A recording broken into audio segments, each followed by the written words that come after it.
हिंद दोस्तों, स्वागत है आपका फैंटेसी एम्पायर 11 में। इस वीडियो में हम जो मैच कवर करेंगे वो होगा इंग्लिश टी20 ब्लास्ट का क्वार्टर फाइनल मैच, जो कि खेला जाएगा ससेक्स और लंकाशायर के बीच में। तो कल वाला मैच हमारे लिए काफ़ी ज़्यादा बढ़िया रहा। फर्स्ट क्वार्टर फाइनल सरी और डरहम के बीच में जो खेला गया था, सिबली का सिलेक्शन काफ़ी सारा कम था, प्लेयर ऑफ द मैच बना था, हमें भी अच्छी खासी विनिंग करवाई थी। तो उस हिसाब से कल वाला मैच हमारे लिए काफ़ी ज़्यादा अच्छा गया था। उम्मीद करते हैं कि आज भी हम कुछ वैसा ही रिजल्ट प्रोड्यूस करें। तो सबसे ज़रूरी बात, आपको हमारा फाइनल टीम जो भी फाइनल अपडेट्स रहेगा सारा टेलीग्राम और व्हाट्सएप पर ही मिलने वाला है। सो मेक श्योर कीजिएगा, आपको डिस्क्रिप्शन में लिंक मिल जाएंगे, सभी को आपने ज़रूर ज्वाइन करना है। इस वीडियो में हम अच्छी खासी पूरी स्ट्रैटेजिक एनालिसिस करेंगे, पूरी लॉजिकल एनालिसिस करेंगे, तो आपको बढ़िया मज़ा आने वाला है। अब डायरेक्टली इस मैच के बारे में बात करेंगे। सबसे पहले पिच के बारे में बात की जाए, काउंटी ग्राउंड में मैच खेला जाएगा। इस पिच के बारे में बात की जाए, इंग्लैंड की विकेट जैसे बैटिंग लिए तो अच्छी है ही, लेकिन एक बात का ध्यान रखना, इस विकेट पे स्पिनर्स को भी अच्छा खासा सपोर्ट रहता है। इंग्लैंड की पिच पर नॉर्मली आपको ऐसा देखने को नहीं मिलेगा, लेकिन इंग्लैंड की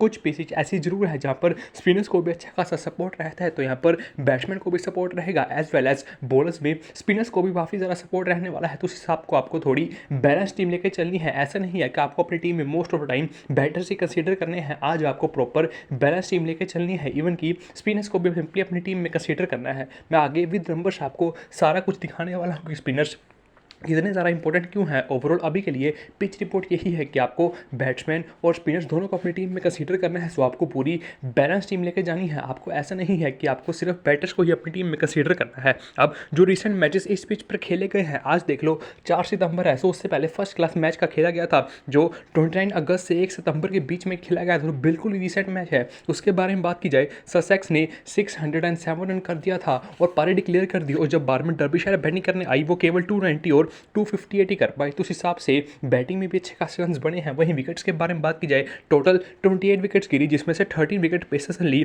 और 13 विकेट सेम स्पिनर ने ली। अब आपको नॉर्मली पता है कि नॉर्मली एक मैच में स्पिनर्स कम खेलते हैं, पेसर्स ज़्यादा खेलते हैं। पेसर्स ज़्यादा ओवर्स फेंकते हैं, स्पिनर थोड़े कम ही ओवर्स फेंकते हैं। तो अगर स्पिनर्स कम ओवर फेंकते हैं, स्पिनर्स कम भी खेलते हैं, तो अगर वो पेसर्स के कंपैरिजन के हिसाब से इक्वल विकेट ले रहे हैं, तो उस हिसाब से पता लगता है कि पिच से स्पिन को अच्छा खासा सपोर्ट रहता है। तो यहाँ पर रन्स भी बड़े थे और स्पिनर्स को भी अच्छी खासी विकेट्स मिली थी। उससे पहले बात की जाए, 14 अगस्त को लिस्ट डे का मैच हुआ, जिसमें ससेक्स केवल 226 ही बना पाया था। उसमें ईसेक्स चेस करने आई और ईजिली मतलब कंफर्टेबली ही टारगेट चेस करके 45 ओवर्स में अगर ईसेक्स पहले बैटिंग करते तो ईजिली अच्छा स्कोर लगा सकती थी। सो बैटिंग के लिए विकेट अच्छी थी रही।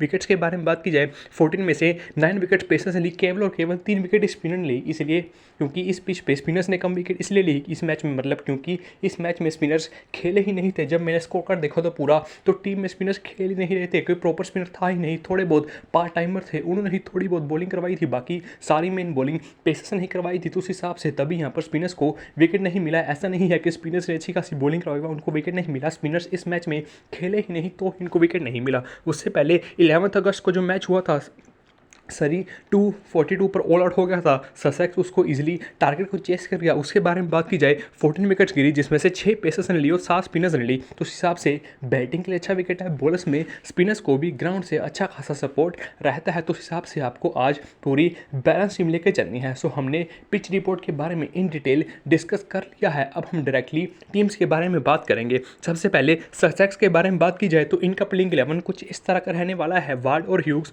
ओपनिंग करेंगे, उसके बाद डाउन पर क्लार्क, फिर कोल्स, सिम्पसन, अल्सोप। उसके बाद इनके मेन बॉलर्स आ जाएंगे, जोफ्रा आर्चर, कार्सन रॉबिन्सन, टेमिल्स और बीमुरे। तो ये इनके मेन बॉलर्स रहने वाले हैं। सबसे पहले बात की जाए कौन कितना ज़रा ओवर बॉलिंग करेगा। सबसे पहले वार्ड बॉलिंग नहीं करेगा, ह्यूग्स का भी नहीं बॉलिंग करेगा, सिम्पसन बॉलिंग नहीं करेगा, अल्सो भी बॉलिंग नहीं करेगा। तो हमारे पास 4 ऑप्शंस कट गए। जो बचे 7 ऑप्शन है वही मोस्ट प्रोबेबली बॉलिंग करने वाले हैं। अब जो बचे 7 ऑप्शन हैं उनमें से देखते हैं कि मेन बॉलर्स कौन से हैं। सबसे पहले Jofra Archer most probably 4 over करना कन्फर्म है, रॉबिन्सन 4 ओवर करना कन्फर्म है, मिल्स 4 ओवर कन्फर्म है और क्यूरी 3 से 4 ओवर करना मोस्ट प्रोबेबली इसका भी कन्फर्म है। तो हमारे पास 4 इंपॉर्टेंट पेसेस है। तो मोस्ट प्रोबेबली ये तो अपना ओवर करने ही वाले हैं। जहां तक मुझे लगता है कि ये अपना 14 से 16 ओवर के बीच में तो ये करने ही वाले हैं। जो बचे ओवर्स है तो इनका एक मेन स्पिनर है कार्सन, लेकिन एक बात का ध्यान रखना, ये ऑफ स्पिनर है। सामने की टीम के पास केवल 2 ही लेफ्टीज हैं, इतने कुछ खास लेफ्टीज अवेलेबल नहीं है, तो इसका किसी भी दिन ओवर कट सकता है। तो अगर इसका जो ओवर कटेगा वो मोस्ट प्रोबेबली कूल्स और क्लार्क के खाते में ही जाएगा। क्लार्क तो कम बॉलिंग करता है, लेकिन कोल्स का एक बात ध्यान रखना, ये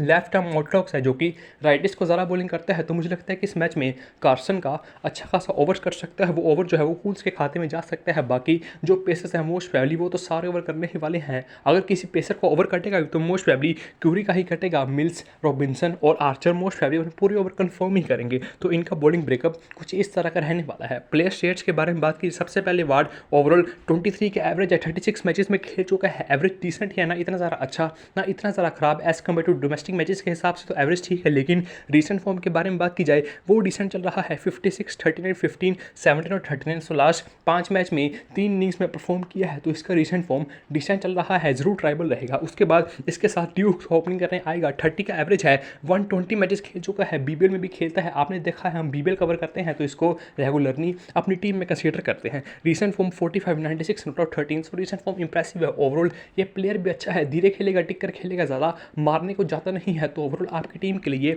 बड़ी ऑप्शन रहेगा। उसके बाद क्लार्क 24 का एवरेज है। बॉलिंग में स्क्रैच कुछ खास इंप्रेसिव है नहीं, ज़्यादा बॉलिंग भी नहीं करता है, थोड़ा पार्ट टाइमर है। रीसेंट फॉर्म बैटिंग से फॉर्म काफ़ी ज़्यादा गंदा रहा है, केवल 10 किया, फिर 24 फिर 6। सो बैटिंग से फॉर्म गंदा है और मोस्ट प्रोबेबली इस मैच में बॉलिंग ज़्यादा मिलने नहीं वाला है। तो बॉलिंग से एक्सपेक्टेशन ना रखना। बैटिंग का फॉर्म गंदा है, ओवरऑल एवरेज भी कुछ खास इंप्रेसिव है नहीं, तो ड्रॉपेबल है। उसके बाद कूल्स 24 का एवरेज है 33 मैचेस में, जिसमें से 23 मैचेस में ही बॉलिंग मिला है, उसमें 19 विकेट्स लिया है और रिसेंट फॉर्म में तो बॉलिंग किया ही नहीं है और बैटिंग से फॉर्म काफ़ी ज़्यादा गंदा है। लेकिन यूनिवर्सल कैप्टन है, आपको अपनी टीम में ज़रूर कंसीडर करना है क्योंकि ये लेफ्ट आर्म ऑर्थोडॉक्स बॉलर है। सामने वाली टीम के पास राइटिस अच्छे खासे हैं, तो उस हिसाब से कार्सन को ओवर कट सके, कूल्स को अच्छा खासा ओवर सकता है। तो क्या पता कूल्स भी इस मैच में 2 से 3 ओवर कर जाए, तो उस हिसाब से ये बॉलिंग करेगा, 2 डाउन बैटिंग करेगा, तो आपकी टीम के लिए बढ़िया ऑप्शन रहेगा। लेकिन इतना भी बढ़िया नहीं है कि सीबीसी कंसीडर कर दो क्योंकि कुछ खास विकेट टेकिंग बॉलर है नहीं और बैटिंग से भी फॉर्म इतना कुछ खास अच्छा चल नहीं रहा है। ओवरऑल एवरेज प्ले रहेगा ना, इतना ज़्यादा अच्छा इतना ज़्यादा खराब, अपनी टीम में कंसीडर करके चलना। लेकिन सीबीसी ज़रा ट्राई मत करना, भले ही ड्रीम 11 पर यूनिवर्सल कैप्टन है। उसके बाद सिम्पसन बैटिंग ऑर्डर थोड़ा नीचे है। ओवरऑल इंग्लैंड के नेशनल टीम के लिए मतलब टेस्ट सर्किट में खेल चुका है। ओवरऑल T20 क्रिकेट का इतना कुछ खास बढ़िया प्लेयर है नहीं, लॉन्गर फॉर्मेट का ज़्यादा बढ़िया प्लेयर है। लेकिन रीसेंट फॉर्म काफ़ी ज़्यादा इंप्रेसिव है, 69 किया, 10 not out 85। So recent form impressive है, लेकिन ओवरऑल एवरेज केवल 21 का है, तो वो इतना कुछ खास इंप्रेसिव है नहीं। सो अभी के लिए मैं ज़्यादा कंसीडर नहीं करूँगा, सिंपली ड्रॉप करके ही चलूँगा। उसके बाद ऑल्सो 27 का एवरेज, रीसेंट फॉर्म काफ़ी ज़्यादा इंप्रेसिव, लेकिन बैटिंग ऑर्डर काफ़ी ज़्यादा नीचे। क्या पता कितना ज़्यादा बैटिंग आएगा, कितना ज़्यादा नहीं आएगा। अगर बैटिंग आया भी तो क्या पता लास्ट 2-3 ओवर में भी आए, तो क्या पता कितना स्कोर बढ़ाएगा कितना नहीं बढ़ाएगा। तो सिंपली ड्रॉपेबल है, ज़्यादा कंसीडर करने के बारे में सोचना नहीं है। उसके बाद जोफ्रा आर्चर बताने की ज़्यादा ज़रूरत है नहीं, 153 मैचेस एक्सपीरियंस बोलता है, 191 विकेट्स और रिसेंट में भी हर मैच में विकेट्स ले ही रहा है, तो आपकी टीम के लिए बड़ी ऑप्शन रहेगा। अब कार्सन का एक बात ध्यान रखना, रिसेंट फॉर्म इसका काफ़ी ज़्यादा इंप्रेसिव है। यहाँ पर 2 विकेट 0 विकेट ही है, लेकिन उससे पहले जो टेस्ट मैच खेला था मतलब फर्स्ट क्लास का मैच, उसमें 6 विकेट हर इनिंग में लेकर आ रहा था। सो फॉर्म काफ़ी ज़्यादा इंप्रेसिव है। भले ही T20 में रिकॉर्ड खराब है, लेकिन इस मैच में ड्रॉप किया जा सकता है क्योंकि ऑफ स्पिनर है, सामने की टीम के पास सिर्फ 2 ही लेफ्टीज हैं, तो उस हिसाब से इसका ओवर कभी भी कट सकता है। तो हाई चांसेस है इस मैच में ये अपने 4 ओवर पूरे कंप्लीट ना करे, क्या पता सिर्फ 2 ओवर ही बॉलिंग करे, तो उस हिसाब से आप अपनी टीम से इजीली ड्रॉप भी कर सकते हो। अगर सामने की टीम के पास अच्छे खासे लेफ्टीज होते तब तो मैं इसको अपनी टीम से बिल्कुल भी ड्रॉप ना करता, क्योंकि पिच से स्पिन को सपोर्ट मिलेगी। इसका रीसेंट फॉर्म काफ़ी ज़्यादा इंप्रेसिव है, लेकिन वही सामने वाली टीम के पास राइटिस थोड़े ज़्यादा है, तो उस हिसाब से इसका ओवर कभी भी कट सकता है। तो अभी के लिए मैं इसको अपनी टीम से ड्रॉप करके चलूँगा। बाकी नीचे रॉबिन्सन के बारे में बात की जाए, प्लेयर काफ़ी ज़्यादा इंप्रेसिव, रीसेंट फॉर्म भी काफ़ी ज़्यादा इंप्रेसिव। ओवरऑल आपकी टीम के लिए अच्छा पिक रहेगा, ज़रूर कंसीडर करके ही चलना, ज़रा ट्रॉप मत करना, क्योंकि ससेक्स का जो बॉलिंग लाइनअप है वो काफ़ी ज़्यादा इंप्रेसिव है और कभी भी इजीली विकेट चटका सकते हैं। आपने देखा ही है कि हेड टू हेड में भी जो रिसेंट मैच हुआ था उसमें भी डोमिनेट कर रहे हैं, तो उस हिसाब से ये बंदा भी आपकी टीम के लिए बढ़िया ऑप्शन रहेगा। Overall 3 wicket 0 wicket 3 wicket, so form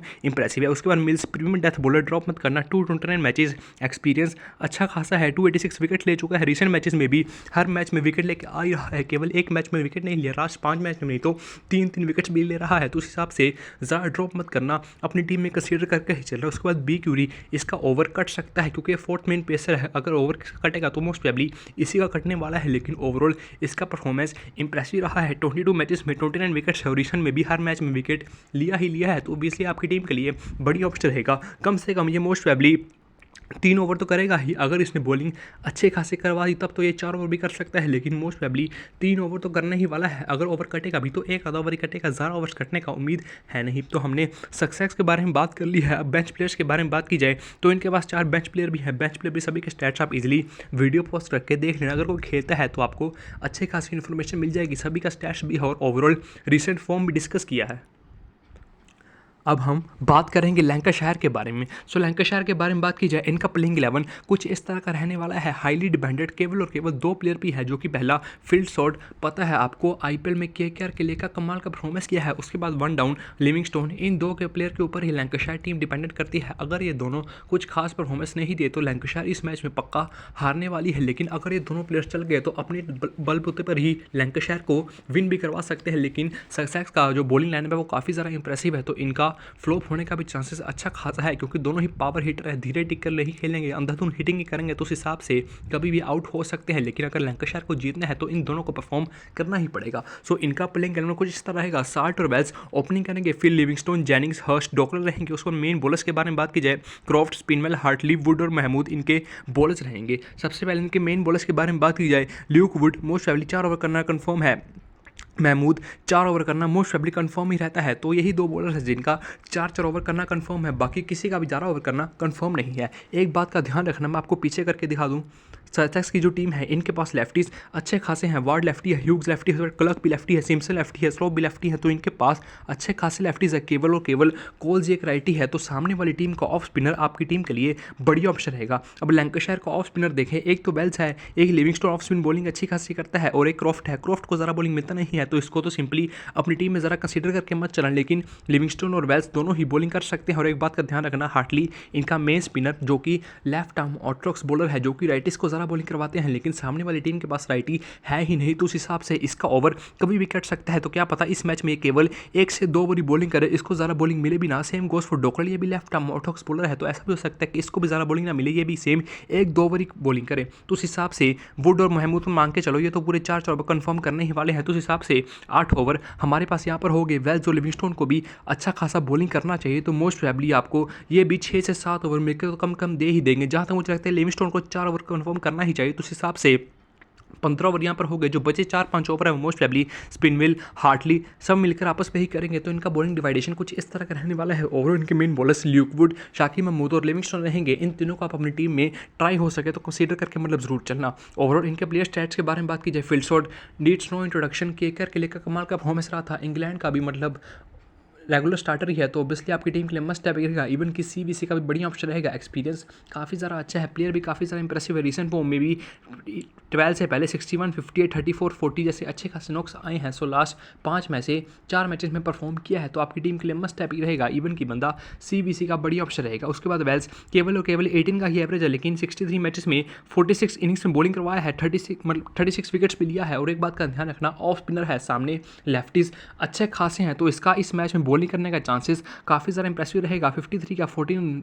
0 wicket 2 run, तो ना इतना ज़रा अच्छा ना इतना ज़रा खराब, ओवरऑल कोच जैसा ही प्लेयर रहेगा। जैसे हमने कोच के बारे में बात की ससेक्स टीम से, वैसे ही लंकाशायर के लिए वो वेल्स रहने वाला है। ना इतना ज़रा अच्छा ना इतना ज़रा खराब प्लेयर ओवरऑल टीम में कंसीडर करके चलना है, लेकिन सीबीसी ट्राई मत करना, वो ज़्यादा अच्छा ऑप्शन नहीं रहेगा। सिंपली अपनी टीम में ही कंसीडर करके चलना। उसके बाद लिविंगस्टोन 27 का average, 117 wickets, need no introduction, कमाल का प्लेयर। भले ही रिसेंट मैचेस में बॉलिंग नहीं किया, लेकिन इस मैच में बॉलिंग करने का अच्छा खासा चांसेस है, तो ऑब्वियसली आपकी टीम के लिए मस्ट रहेगा। इवन की सीबीसी का भी बढ़िया ऑप्शन रहेगा। उसके बाद जेनिक्स केवल और केवल बैटिंग करेगा, बॉलिंग से ज़्यादा उम्मीद मत रखना, क्योंकि 98 मैचेस में केवल 29 इनिंग्स में ही बॉलिंग किया है, तो उस हिसाब से इसका बॉलिंग करने का चांसेस इतना कुछ खास है नहीं। लेकिन बैटिंग से 32 का एवरेज है, ओवरऑल फॉर्म डिसेंट ही है, ना इतना ज़रा अच्छा ना इतना ज़रा ख़राब, तो आपकी टीम के लिए एवरेज पे की रहेगा। क्योंकि बॉलिंग नहीं करेगा तो बैकअप नहीं है, तो उस हिसाब से रिस्की ऑप्शन रहेगा। ज़रा ट्राइबल मत करना, सिर्फ ग्रैंडिंग में ही ट्राई करना। बाकी हर्स्ट 26 का एवरेज है, लेकिन फॉर्म उतना ही ज़्यादा गंदा है, ड्रॉपेबल है।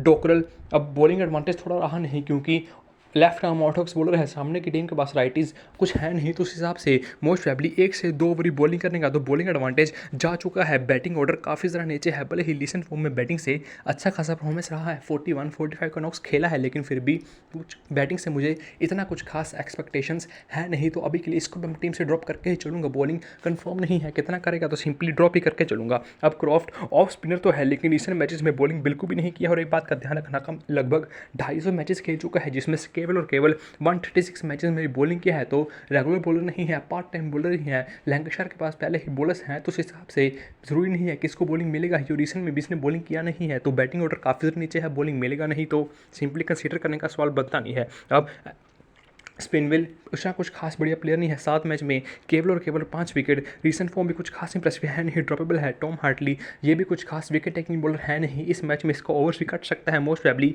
1 से 2 ओवर बॉलिंग करेगा, 73 wicket, recent form 0 wicket droppable है। अब ल्यूक वुड और महमूद इनके 2 main pacers, Luke Wood 160 matches 163 wickets, और रीसेंट फॉर्म में कभी 2 विकेट ले रहा है, कभी 0 विकेट ले रहा है, ओवरऑल मस्ट टैपिक रहेगा, कोई डेथ में बॉलिंग करेगा तो जरूर कंसीडर करना। शाकिब महमूद 75 मैचेस खेला है, जिसमें से 97 विकेट्स लिया है, तो ऑब्वियसली आपकी टीम के लिए बढ़िया ऑप्शन रहेगा। अभी रिसेंट लास्ट 5 में से सिर्फ एक ही मैच में विकेट नहीं लिया, नहीं तो बाकी 4 मैचेस में विकेट्स लिया है, तो ये भी बंदा आपकी टीम के लिए बढ़िया ऑप्शन रहेगा, जरूर कंसीडर करना। सो हमने लैंकाशायर के बारे में बात कर ली है, बेंच प्लेयर्स पर देख लो, इनके पास बॉर्डन का तो कुछ स्टैट्स है नहीं, बाकी 2 प्लेयर का स्टैट्स आप इजीली वीडियो पोस्ट करके दे सकते हो। सो आपको अच्छी खासी इन्फॉर्मेशन दोनों ही टीम्स के बारे में दे दी है, पूरा स्टैट्स बेस्ड एनालिसिस हमने कर लिया है। अब हम अपनी ड्रीम 11 टीम को क्रिएट करेंगे, पूरी लॉजिकल एनालिसिस करेंगे कि हम लोग किस प्लेयर को अपनी टीम में क्यों कंसीडर करना है। अब हम अपनी ड्रीम 11 टीम को क्रिएट करेंगे। सबसे पहले कीपर्स के बारे में बात की जाए, सॉल्ट ज़्यादा ड्रॉप मत करना, मस्ट टैपिक रहेगा, इवन कि सीबीसी का बेस्ट ऑप्शन रहेगा, ओपनिंग करेगा, फॉर्म काफ़ी ज़्यादा इंप्रेसिव है, लैंकाशायर इस पर रिलाई करेगी, इस पर लिविंगस्टोन दोनों पर रिलाई करने वाली है। अगर ये दोनों परफॉर्मेंस दे तभी लैंकाशायर का जीतने का चांस है, तो सिंपली सॉल्ट को ड्रॉप मत करना। हर्स्ट फॉर्म कुछ खास इंप्रेसिव हाँ नहीं, बैटिंग ऑर्डर भी काफ़ी ज़्यादा नीचे है, सेम गोज फॉर सिम्पसन, इसका फॉर्म इंप्रेसिव था, लेकिन इसका बैटिंग ऑर्डर काफ़ी ज़्यादा नीचे है, कितना बैटिंग आएगा कितना नहीं, तो वो थोड़ा कन्फर्म नहीं है। तो अभी के लिए मैं अपनी टीम से दोनों को ड्रॉप ही करके चलूंगा, नीचे और कोई खेलने नहीं वाला है। अगर वो क्वार्टर खेला तो इसको भी सिंपली ड्रॉप करना, ये भी कुछ खास बढ़िया प्लेयर है नहीं। सो सिंपली अभी के लिए कीपिंग से मैंने फिल शॉट को ही कंसीडर किया है। अब बैटर्स के बारे में बात की जाए, ह्यूग्स को ड्रॉप मत करना, ओपनिंग करेगा, धीरे खेलता है, टिक कर खेलता है, रन्स लेता रहता है, और रिसेंट फॉर्म काफ़ी ज़्यादा इंप्रेसिव है, ओवरऑल नंबर्स भी इंप्रेसिव है, 30 का एवरेज था, तो उस हिसाब से आपकी टीम के लिए मस्ट टैपिक रहेगा, अपनी टीम में कंसीडर करके चलना। ऑल्सो 70% सिलेक्शन, क्योंकि रिसेंट फॉर्म इंप्रेसिव था, लेकिन बैटिंग ऑर्डर काफ़ी ज़्यादा नीचे है, तो उस हिसाब से कितना बैटिंग आएगा कितना नहीं, तो वो थोड़ा कंफर्म नहीं है। तो अभी के लिए मैं अपनी टीम से ड्रॉप ही करके चलूँगा। कैटी जेनिंग्स 58% सिलेक्शन है, लेकिन एक बात का ध्यान रखना, बॉलिंग ना के बराबर करेगा, वो शावली मान के चलना, बॉलिंग करेगा ही नहीं, क्योंकि बैटिंग से 31 और 32 कितना कुछ एवरेज था। सो बैटिंग से परफॉर्मेंस काफ़ी ज़्यादा इंप्रेसिव है, लेकिन रिसेंट फॉर्म इसका इतना कुछ खास अच्छा नहीं है, तो उस हिसाब से ना इतना सारा अच्छा ना इतना सारा खराब, ओवरऑल 50-50 ऑप्शन ही रहने वाला है। ड्रीम 11 पर सिलेक्शन परसेंटेज भी ऐसा ही 50-50 है, तो आपके ऊपर है आपको अपनी टीम में कंसीडर करना है या नहीं। ओवरऑल ये बैलेंस विकेट रहेगी, तो उस हिसाब से अभी के लिए मैं इसको अपनी टीम में कंसीडर नहीं करने वाला हूँ, बाकी आगे देखते हैं। अब वॉर्ड के बारे में बात की जाए, इसका फॉर्म काफ़ी ज़्यादा इंप्रेसिव चल रहा था, और एक बात का ध्यान रखना, ओपनिंग करेगा, फॉर्म इंप्रेसिव है, और सामने लैंकाशायर है, लैंकाशायर के पास 2 ही अच्छे बॉलर्स हैं, जो कि वुड और महमूद है, उनके अलावा इनके पास कुछ खास अच्छे बॉलर्स हैं नहीं, तो इस मैच में वुड ज़रूर अच्छा परफॉर्मेंस दे सकते हैं। उसको केवल और केवल मतलब पावर प्ले में धीरे खेलना है, पावर प्ले में विकेट नहीं फेंकनी। अगर वुड ने पावर प्ले में विकेट नहीं फेंकी तो उस हिसाब से अच्छा खासा परफॉर्मेंस ज़रूर दे सकते हैं, तो ये बंदा आपकी टीम के लिए बड़ी ऑप्शन रहेगा। अब क्रॉफ्ट बॉलिंग मिलेगा नहीं, बैटिंग ऑर्डर काफ़ी ज़रा नीचे है, तो सिंपली ड्रॉपेबल है, कुछ खास कंसीडर नहीं करना। क्लर्क को भी बॉलिंग मिलेगा नहीं, बैटिंग भले ही 1 डाउन करेंगे, लेकिन बैटिंग से फॉर्म इंप्रेसिव नहीं चल रहा, तो उस हिसाब से ये भी ड्रॉपेबल है नीचे, और कोई भी प्लेयर खेलने नहीं वाला है। सो अभी के लिए केवल और केवल ह्यूग्स को ही कंसीडर किया है, लेकिन आप अपनी टीम में वार्ड को भी एज ए डिफरेंशियल जरूर ट्राई कर सकते हो। अब बात करें ऑलराउंडर्स के बारे में, कूल्स को मैं ड्रॉप नहीं करूंगा, वेल्स को भी ड्रॉप नहीं करूंगा। दोनों के बारे में आपको पता है, दोनों बैटिंग करेंगे, दोनों बॉलिंग करेंगे, लेकिन दोनों पर आप आंख बंद करके भरोसा नहीं कर सकते हो कि दोनों आपको अच्छे खासे पॉइंट देंगे, तो ऑब्वियसली सीबीसी ट्राई मत करना, लेकिन सिंपली दोनों को अपनी टीम में कंसीडर करके चलना।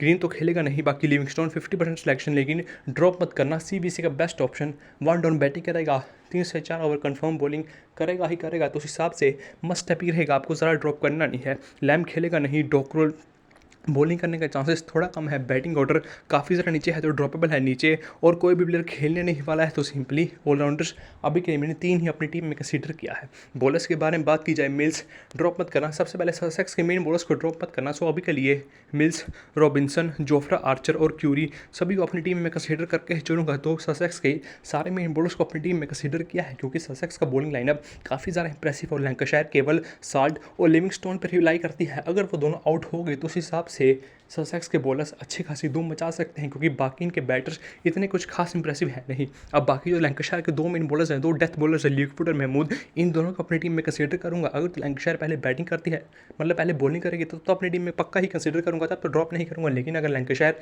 सेकंड इनिंग में बॉलिंग करेगी तब दोनों में से किसी एक को ड्रॉप करने का रिस्क इजिली लिया जा सकता है और उसकी प्लेस पे वार्ड को कंसीडर किया जा सकता है। लेकिन अभी के लिए मैं वार्ड को ड्रॉप करके दोनों को ही कंसीडर करूंगा। अब नीचे बाकी ऑप्शंस के बारे में एक बार बात करें तो कार्सन बॉलर अच्छा है, रिसेंट फॉर्म काफ़ी ज़्यादा इंप्रेसिव है, लेकिन बात वही सामने वाली टीम के पास राइटीज़ अच्छे खासे हैं। ये ऑफ स्पिनर है तो क्या पता इसका ओवर कभी भी कट जाए और कूस को ज़रा बॉलिंग मिल जाए, तो सिंपली इसी कारण से अपनी टीम में कंसीडर करके चलूँगा। अब ससेक्स के पास अच्छे खासे लेफ्टीज़ हैं, वहीं Hartley left arm orthodox bowler है जो कि राइटिस को ज़रा बॉलिंग करता है, तो सेम इसका भी ओवर कभी भी कट सकता है। तो सिंपली स्पिनर्स को अपनी टीम में अब ड्रॉप करके ही चलूँगा। भले ही पिच से स्पिन को सपोर्ट मिलेगा लेकिन स्पिनर्स ऐसे हैं जिनका ओवर्स कट सकता है, तो उस हिसाब से स्पिनर्स को अभी के लिए अपनी टीम से ड्रॉप करके चला हूँ। सो हमारी ड्रीम 11 टीम अभी के लिए कुछ इस प्रकार की बन रही है। अब बेस्ट CBC ऑप्शंस के बारे में अगर बात की जाए तो field salt best CBC option, Livingstone best CBC option. बाकी आप पहली इनिंग में जो टीम बॉलिंग करेगी उनके डेथ बॉलर्स को भी CBC ट्राई ज़रूर कर सकते हो। बाकी कूल्स और वेल्स को मैं ज़रा स्मॉलिंग में ट्राई करने को नहीं कहूँगा, करना है तो ग्रैंडिंग में ट्राई करना, स्मॉलिंग में ज़रा ट्राई मत करना। अभी के लिए कैप्टनसी मैंने लियाम लिविंगस्टोन को दी है, वाइस कैप्टनसी फिल सॉल्ट को दी है, लैंकाशायर से केवल और केवल मतलब लैंकाशायर के जो मेन प्लेयर्स दिए हैं और उन्हीं को ही CBC ट्राई किया है। अगर दोनों परफॉर्म नहीं किए तो लैंकाशायर मोस्ट प्रोबेबली हारने वाली है, लेकिन उस केस में एज अ बैकअप हमने अपनी टीम में ससेक्स के सारे बॉलर को कंसीडर कर लिया है। सो अगर ये दोनों परफॉर्म कर दिए तो सेफ्टी के लिए लैंकाशायर के भी मेन बॉलर्स को कंसीडर कर लिया है। सो हमारे पास अच्छा खासा कॉम्बिनेशन बन गया है। अगर दोनों परफॉर्मेंस दिए तो लैंकाशायर के मेन बॉलर्स कंसीडर कर लिए हैं, अगर दोनों परफॉर्मेंस नहीं दिए तो ऑलरेडी ससेक्स के सारे बॉलर्स को कंसीडर कर लिया है। तो हमारे पास कॉम्बिनेशन अच्छा खासा बन गया है। बाकी लाइनअप्स आने के बाद पिच रिपोर्ट वगैरह सारा टेलीग्राम और व्हाट्सएप पर ही मिलने वाला है, तो आपको डिस्क्रिप्शन में लिंक मिल जाएंगे, ज्वाइन कर लीजिएगा। तब तक हम मिलेंगे नेक्स्ट वीडियो में। जय हिंद।